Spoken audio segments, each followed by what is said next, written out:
rotating a display, and in this drawing what I want to do is get rid of some geometry that's not really valid and put a symbol in its place. Here's the symbol I need, and then there's this angle, and here's a couple symbols that I'm going to keep. So I'm going to copy one of these, and now what I'm going to do is paste it here.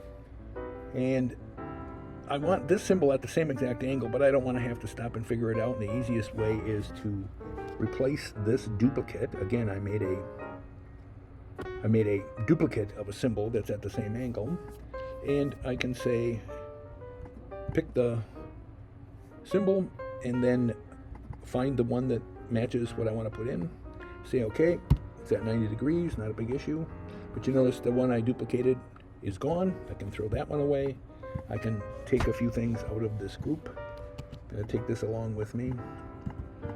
And what I'm going to end up with is something that, there, prove me right.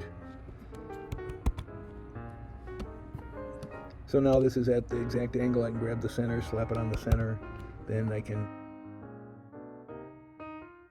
duplicate this.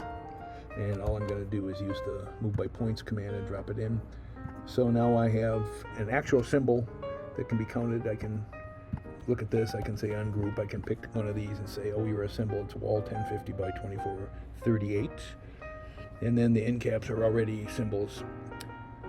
So the takeaway here is that if you have something at an odd angle, instead of stopping and determining what it is, use the symbol replace, which is part of the object info palette. So you see that this is a symbol, and you go in the object info palette, click on the replace. It gives you the option to replace it, and you'll be at the same exact angle.